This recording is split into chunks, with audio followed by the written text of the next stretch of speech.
Good evening, folks. Welcome to YouTube. It's a little video that I've been wanting to do here on this machine, RCBS Trim Pro that's motorized. And what we're doing here now is we're taking 30-30 casings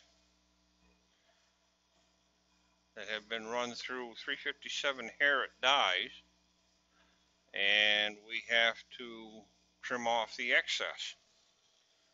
So with that in mind, instead of using a crank type or any other type of trimmer, I like my RCBS Trim Pro with just a common length on the case. It takes a lot less time to do it. To set it up, it's pretty easy. My switch is bad on this thing, so I have to use a manual switch, my hand. This is quite the little unit. You use horseshoe-shaped shell holders, and caliber specific, size specific, and they make several. This one is the shell base for 30-30 357 Harriet that I'm doing here now, and the 30 Harriet is also with this holder. You got several adjustments. You've got an extreme course with 3 set screws, and 2 in the back of the unit, 1 in the front, and you set your course with these. You first would have to take a case like this one I just trimmed, where that's turned off, and once I slide that unit forward, my collar comes up against this and stops the cutting. So that is set for this caliber. I changed that caliber length by a coarse collar and a fine collar. This coarse collar, you loosen it and it slides up and down the shaft. You loosen this one and it turns to get thousandths of an inch that you want to trim. If I wanted to take an extra 5 thousandths off that case, then I would take a small Allen wrench that's supplied with the unit, loosen that collar, and turn it towards me 5 tick marks. That would give me the 5 thousandths of an inch. Each tick mark is a thousandths of an inch. So with your adjustments, with these 3 adjustments on this machine is completely adjustable. I've had this for a long time. I've used it heavily. It's served me well. I've had to replace a few parts in it, but other than that, this unit has worked very well for as many cases as I trimmed during the course of a year. As you can see, the bowl's got quite a lot of brass in there. Now, for the case mouth, each one of the calibers have these little pilots. These are caliber specific, so you have to get the pilot for 17 caliber, 50 caliber, 45 caliber, 44 caliber, whatever, and I've got several of those because I do several calibers. It just is replaced simply by taking this wrench and pulling that pilot out and putting your appropriate pilot back in. So this little unit can do a lot of work in a short amount of time, and it's very, very precise. This particular case here, once it's cut, it is 1.740. That's your trim length. So you set your calipers, lock them down at 1.740, and then you can use that as a go, no-go gauge. If that slides through that caliper, you're all set for that cartridge. So it's a relatively more complicated system than a Lee or any of the other types. You know, you get the little trimmer pilot sets here that's caliber specific from Lee, and you can use those. But if I'm trimming a lot of cases, especially if the caliber happens to be a Wildcat, which this one is, the 357 Harriet is not one that is marketably produced, so you have to make them from other cases. So that's why we're using the 30-30 cases and changing them to different calibers. Presently, I take 30-30, I use them for 30-30. I also use them for 357 Harriet and 30 Harriet. Now, the 30 Harriet set, if you take the 30-30 case, you do the same thing. You run it through the 30 Harriet case dies, and then you come to this machine, set it up for your case length, and getting it down to the case length is relatively easy. Once you've got that size down, of course that's going to run 30 caliber down, it'll run it down to about here. So your neck's going to be really long on that case. So you take that case and you set it into the holder like this. Now these are adjustable too, by the way. I've had to adjust these pins so that it holds that case square. I noticed it here the other day. It was holding it a little bit out of alignment, and I had to take this piece here off your shell holder and turn those pins until I got that thing back and square again. So when you've got that set up already for if you run one case and you get it close, then you can use your coarse and fine up here.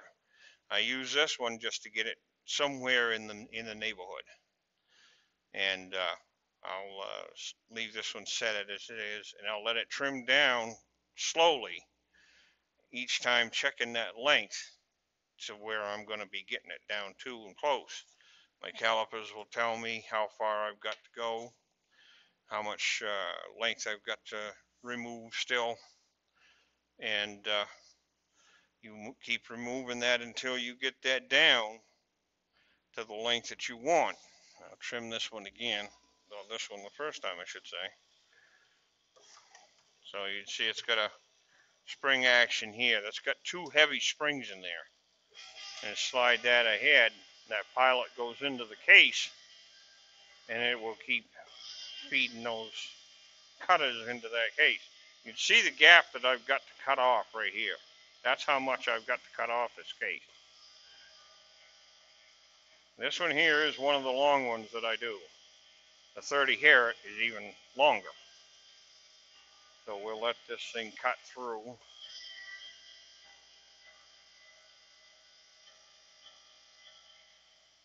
I keep backing it off just a little bit every now and again to break the chips. You'll see quite a lot of brass come down that piece of envelope there that I've got. And I'm kind of anal about keeping my area clean, so I'll keep that right there. You'll see me picking up pieces every now and again if they go flying, and I'll pick them up off the bench. After I'm done with the cutting job, then I'll actually take a brush and brush the bench down. You don't want to get one of these little buggers in your finger. They'll cut you just like a razor. So you've got to be careful. See how our gap is closing up here? And you just keep going.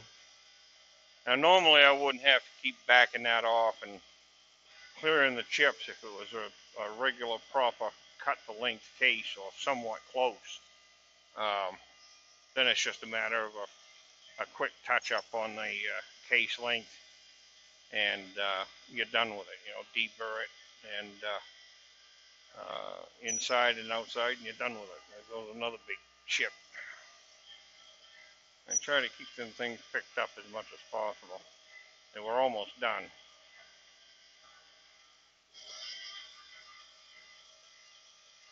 And you can tell when it stops cutting, you can hear the difference in the tone of that motor on there. And it tells you that it's not cutting any further. So you just tap it down. I got ladybugs in here. Tap it down. Whoops, sorry about that. Okay. My manual switch here. I'll take that case out. You can see the burrs that are on that case. This little rig I'll tell you about later. But I have prepped a lot of cases with this thing. It's called the Little Pro Gunworks Case Prep Tool. And they are a very good little rig. There's my inside. I've already done my primer box. This tool is for military crimps, and then your inside and outside deburring. So we got that. Now normally after I trim one, it goes back in and just gets just a burnish like that. Sometimes you'll see some chips come off it, sometimes you won't. Now I don't know if I can hold that so that light catches that shiny edge. There you go, right there. That's what that burnish cut does. So my length is right. Take my go, no go gauge that I've set up, goes right through it, no problem. And that case is done. Next step on that is priming, charging, and loading. So that's about it with the RCBS case trimmer system. And if you don't use something to catch them chips, you'll make quite the mess. That's what happened when I first started using this unit. So, you got any questions, drop me a line on the end of the video, and I'll answer them for you. The unit itself, if you get just the Trim Pro itself without the motor drive, this section here, it's not too bad on the price. But this motor base, this motor drive, and the base, that's what this section is here, that the Trim Pro will bolt to, that's about 180 bucks.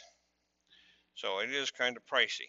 But like I said, if you're doing a lot of cases and you want to get through them relatively quick and easy without using a Lee hand trimmer or whatever. Oops, sorry, I hit that camera again.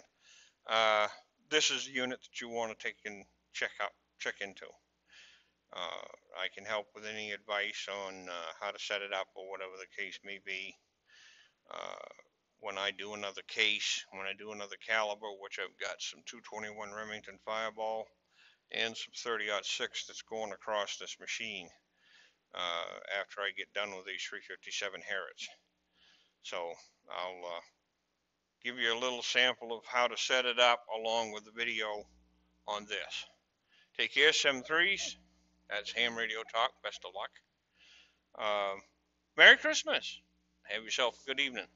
Like, share, and subscribe.